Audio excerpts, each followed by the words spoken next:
આકાશવાણી અમદાવાદ વડોદરા પ્રાદેશિક સમાચાર વિભાગ રજૂ કરે છે સાપ્તાહિક કાર્યક્રમ સમાચાર દર્પણ.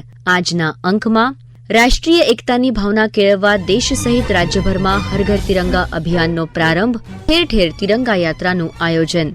કેન્દ્રીય ગૃહમંત્રી અમિત શાહે તિરંગા યાત્રાને વર્ષ 2047 સુધીમાં દેશને વિકસિત રાષ્ટ્ર બનાવવાના સંકલ્પનું પ્રતીક ગણાવ્યું.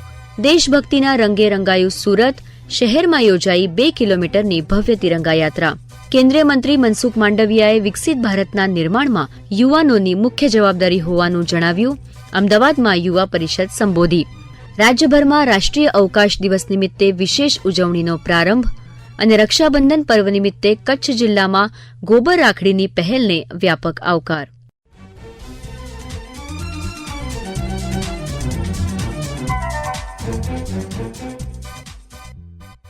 ભારતનો સ્વતંત્રતા દિવસ જેમ જેમ નજીક આવી રહ્યો છે તેમ તેમ નાગરિકોમાં દેશભક્તિની ભાવના સંચારી રહી છે.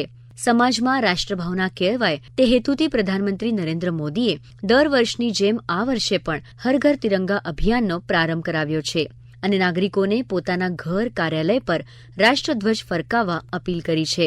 પ્રધાનમંત્રીએ આ અભિયાનને રાષ્ટ્રધ્વજનો સન્માન વધારવા માટેનો એક અનોખો અવસર ગણાવ્યો છે.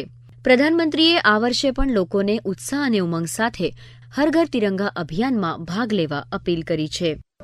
पिछले साल की तरह ही इस बार भी हमें हर घर तिरंगा फहराना है.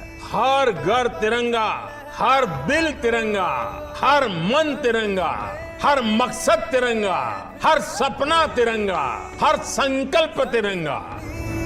का परचम लहरा दो, लहरा दो,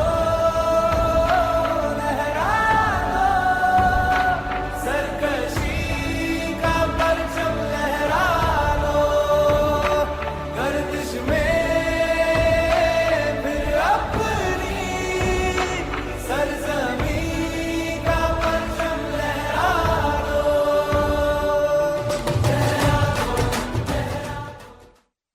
આપણા ગુજરાતમાં પણ દેશભક્તિના વાતાવરણમાં હર ઘર તિરંગા અભિયાનનો પ્રારંભ થયો છે.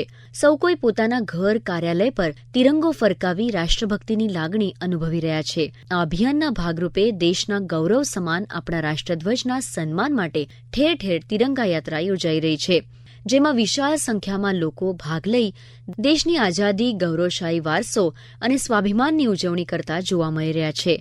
કચ્છથી માંડીને દાહોદ સુધી અને બનાસકાંઠાથી માંડીને ડાંગ સુધી સમગ્ર રાજ્યમાં તિરંગા યાત્રા યોજાઈ રહી છે. કેન્દ્રીય ગૃહમંત્રી અમિત શાહે જણાવ્યું છે કે તિરંગા યાત્રા માત્ર દેશભક્તિની અભિવ્યક્તિ નથી, પરંતુ વર્ષ 2047 સુધીમાં દેશને વિકસિત રાષ્ટ્ર બનાવવાના સંકલ્પનું પ્રતીક છે.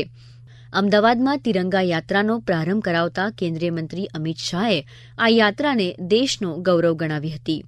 આ તિરંગા યાત્રા ન કેવલ ગુજરાત, સમગ્ર દેશભરમાં ખાસ કરીને જુવાનીઓમાં ઉર્જા ભરવાનું કામ કરે છે. 15મી ઓગસ્ટે આપણે 78મા વર્ષમાં પ્રવેશ કરીશું. ગુજરાતનું એક પણ ઘર, એક પણ મકાન, એક પણ ઓફિસ, એક પણ વાહન એવું ના રહે જેની પર આ તિરંગો ના ફરે અને સમગ્ર ગુજરાત તિરંગામય થાય અને આ તિરંગામય ગુજરાતના માધ્યમથી ગુજરાતના દરેક નાગરિકની અંદર દેશભક્તિની જાગૃતિનું વાતાવરણ બને. એના માટે આ તિરંગા યાત્રા અને હર ઘર તિરંગા એ કાર્યક્રમનું શરૂઆત થઈ છે. ભાઈઓ બહેનો, નરેન્દ્રભાઈએ જ્યારે આઝાદીનો અમૃત મહોત્સવ મનાવવાનો નિર્ણય કર્યો એ વખતે એની પાછળ 3 લક્ષ્ય રાખ્યા. દેશના દરેક બાળક, દરેક યુવાન, દરેક નાગરિક એને આઝાદીની લડાઈનું સંપૂર્ણ ઇતિહાસ યાદ કરાવો. એની સાથે સાથે 75 વર્ષમાં આપણે પ્રાપ્ત કરેલી સિદ્ધિઓ, સમગ્ર દેશે પ્રાપ્ત કરેલી સિદ્ધિઓની જાણકારી આપી અને ત્રીજો, આવનારા 25 વર્ષ દેશનો અમૃતકાળ, 75 વર્ષથી 100 વર્ષની આ યાત્રા દેશના 130 કરોડ નાગરિકો દેશના વિકાસ સાથે જોડાઈ ભારતને સમગ્ર વિશ્વમાં દરેક ક્ષેત્રમાં નંબર 1 બનાવવાનો પુરુષાર્થ કરવો, એના માટે આ અમૃત મહોત્સવ યોજ્યો હતો. અને અમૃત મહોત્સવ પત્યા પછી અમૃત કાળમાં આ સ્મૃતિ, આ સંકલ્પ એને યાદ કરાવવાનું કામ દર 15મી ઓગસ્ટે હર ઘર તિરંગાનો કાર્યક્રમ કરે છે.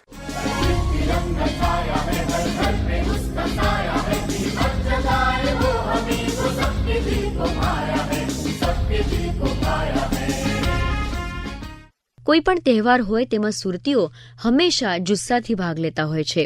ગઈકાલે સુરત શહેરમાં યોજાયેલી તિરંગા યાત્રા તેનો એક દાખલો છે. સૌથી લાંબા રાષ્ટ્રધ્વજ સાથે ઓલપાડથી નીકળેલી 2 કિલોમીટરની આ ભવ્ય યાત્રામાં વિશાળ સંખ્યામાં નાગરિકોએ ભાગ લીધો હતો. આ યાત્રાનો અહેવાલ આપે છે અમારા સુરત જિલ્લાના પ્રતિનિધિ લોપા દરબાર. 15મી ઓગસ્ટના રોજ સ્વતંત્રતા પર્વની ઉજવણી પૂર્વે સુરત શહેરના આંગણે વિવિધ કાર્યક્રમો યોજાઈ રહ્યા છે. જે અંતર્ગત 11મીના રવિવારે તિરંગા ઉત્સવની રંગેચંગે ઉજવણી કરવામાં આવી હતી. રવિવારે સાંજે શહેરના પોસ્ટ વિસ્તાર એવા પીપલોદ મગલરા રોડ ઉપર સંસ્કૃતિ, રાષ્ટ્રપ્રેમ અને શૌર્યરસની ઝલક દેખાઈ હતી. જે દરમિયાન સુરતવાસીઓએ આર્મી, એરફોર્સ સહિતના દેશના સંરક્ષણ દળો, પોલીસ, એનસીસી, એનએસએસ સહિતની પ્લાટૂનની પરેડ નિહાળી હતી. મિની ભારત ગણાતા સુરતમાં વસતા વિવિધ સમાજના લોકો પરંપરાગત વેશભૂષા સાથે પરેડમાં જોડાયા હતા. સાથે તેઓની સંસ્કૃતિની ઝલક પણ જોવા મળી હતી. સુરતની 2 કિલોમીટરની આ પદયાત્રાની નોંધ વડાપ્રધાન નરેન્દ્ર મોદીએ પણ લીધી હતી. તેમણે આ કાર્યક્રમ બાબતે પોતાના એક્સ પોસ્ટ ઉપર સુરતનો જુસ્સો વધારે તેવી પોસ્ટ મૂકી હતી. વડાપ્રધાને સોમવારે સાંજે કરેલી પોસ્ટમાં ઉલ્લેખ કર્યો હતો કે સુરત દરેક બાબત જુસ્સાભેર કરે છે અને હર ઘર તિરંગા કોઈ અપવાદ નથી. સુરતીઓની આ સ્પિરિટ માટે મને ગર્વ છે.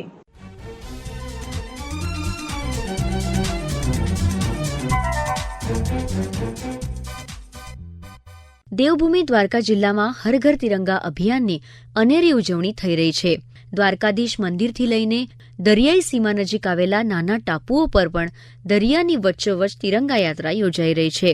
સાંભળીએ અમારા પ્રતિનિધિ કરણ જોશીનો અહેવાલ. સમગ્ર દેશની સાથોસાથ દેવભૂમિ દ્વારકા જિલ્લામાં પણ હર ઘર તિરંગા યાત્રાનું આયોજન કરવામાં આવી રહ્યું છે. વાત કરવામાં આવે તો દ્વારકા જિલ્લાના અજાર ટાપુ અને બેટ દ્વારકા ટાપુ પર કે જ્યાં ઓછી માત્રામાં માનવ વસવાટ છે, ત્યાં પણ તંત્ર અને પોલીસ વિભાગ દ્વારા હર ઘર તિરંગા યાત્રાનું આયોજન કરવામાં આવ્યું હતું. જેના ભાગરૂપે ત્યાં વસવાટ કરતા અંતરિયાળ વિસ્તારના જે લોકો છે તેમાં પણ દેશભક્તિની લાગણી જાગૃત થઈ હતી. સાથે જ સુદર્શન સેતુ બ્રિજ પર પણ 2100 મીટર લાંબો તિરંગો લહેરાવી તિરંગા યાત્રા યોજાઈ હતી. તો દ્વારકાધીશ મંદિરના આસપાસના વિસ્તાર તેમજ દ્વારકાધીશ મંદિરના ચોકમાં પણ તિરંગા યાત્રાનું આયોજન કરવામાં આવ્યું હતું. તો બીજી તરફ ભાણવડ પંથકમાં આવેલા બરડા ડુંગરની ઉપર જઈ નેસડા વિસ્તારોમાં કે જ્યાં ગ્રામ્ય પબ્લિક અને ગ્રામ્ય લોકો વસવાટ કરે છે તેમની સાથે પણ હર ઘર તિરંગા યાત્રાનું સુંદર રીતે આયોજન કરવામાં આવ્યું હતું. વાત કરવામાં આવે તો સમગ્ર દ્વારકા જિલ્લામાં હાલ દેશભક્તિનો માહોલ જામ્યો હોય તેવા દ્રશ્યો સામે આવી રહ્યા છે. અને હર ઘર તિરંગાની વાત કરીએ તો દ્વારકા જિલ્લાના મોટા ભાગના મકાનો, દુકાનો, બિલ્ડિંગો પર તિરંગો લહેરાઈ રહ્યો છે અને હર એક લોકોમાં આન બાન સાથે તિરંગાની ભાવના જાગી ઉઠી છે.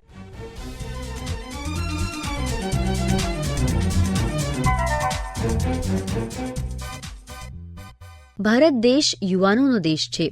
આજનો યુવા દેશનું ભાવિ છે.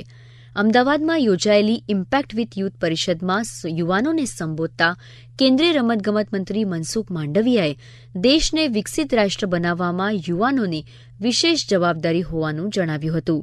દોસ્તો, કોઈપણ દેશની તાકાત એ દેશના યુથ હોય છે.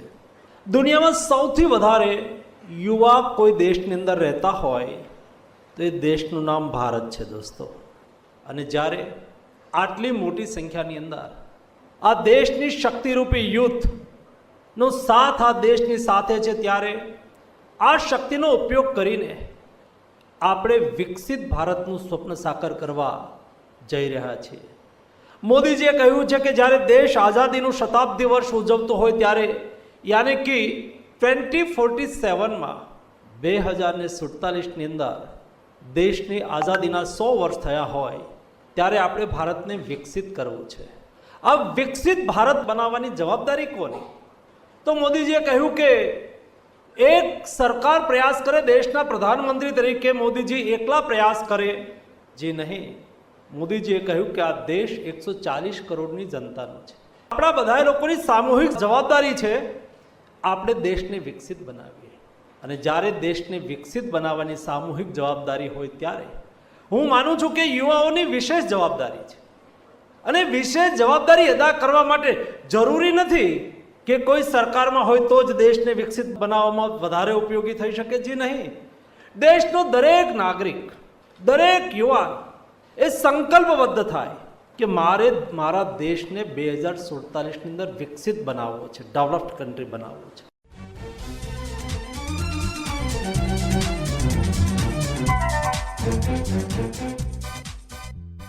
આજે આપણો દેશ દરેક ક્ષેત્રમાં નવી નવી ઊંચાઈઓ હાંસલ કરી રહ્યો છે.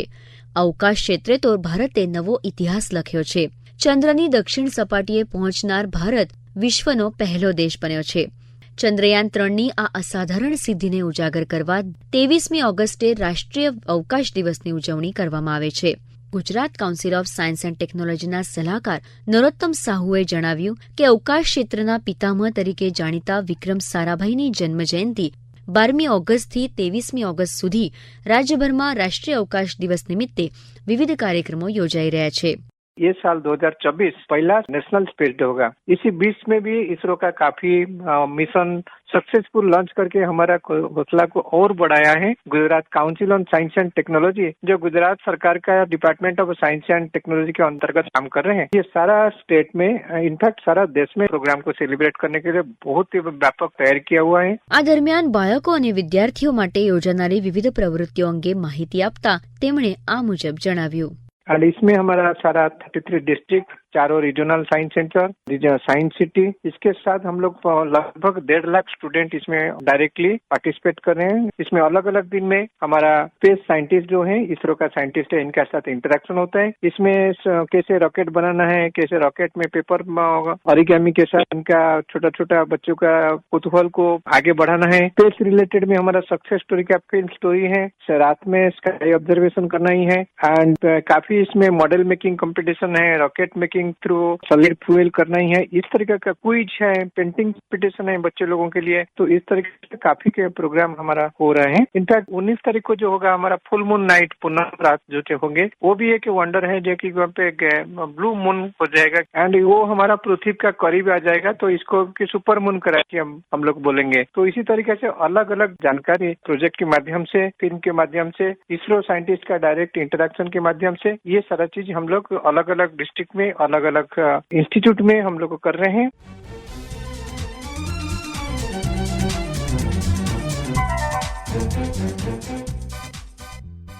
ભાઈ બહેનના સંબંધનો સૌથી મોટો તહેવાર એટલે રક્ષાબંધન.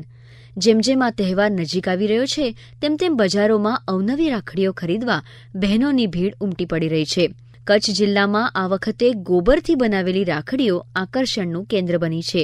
આ રાખડી બનાવનાર રામકૃષ્ણ ટ્રસ્ટના સંસ્થાપક અને ટ્રસ્ટી મનોજ સોલંકીએ કહ્યું કે આ ગોબરથી બનાવેલી રાખડીઓનું વેચાણ પણ વધ્યું છે. રાખડીના ફાયદા છે કે આ રાખડી સકારાત્મક ઉર્જા આપે. આપણે ભાઈ છે ને સુરક્ષા માટે બેન આ કવચ બનાવે છે ત્યારે એના જીવનની અંદર સકારાત્મકતા આવે. અને બીજું છે કે આનાથી કેટલાય લોકોને સ્થાનિક રોજગારી મળે. અને અત્યારે બધું જ પ્લાસ્ટિક કેમિકલોથી જ બને છે, એની જગ્યાએ આ પવિત્ર ગોબરના મટીરિયલથી બનાવવું આ પર્યાવરણ માટે પણ એક મોટી વાત.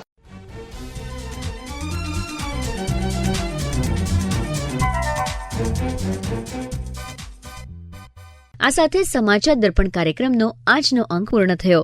સમાચાર દર્પણ આકાશવાણી અમદાવાદના પ્રાદેશિક સમાચાર વિભાગ દ્વારા દર મંગળવારે રાત્રે 9:15 રજૂ કરવામાં આવે છે. તો ફરી મળીએ આવતા મંગળવારે. નમસ્કાર. સંકલન વિધિ મોદી, લેખન, સંપાદન અને રજૂઆત અપર્ણા ખૂંટ.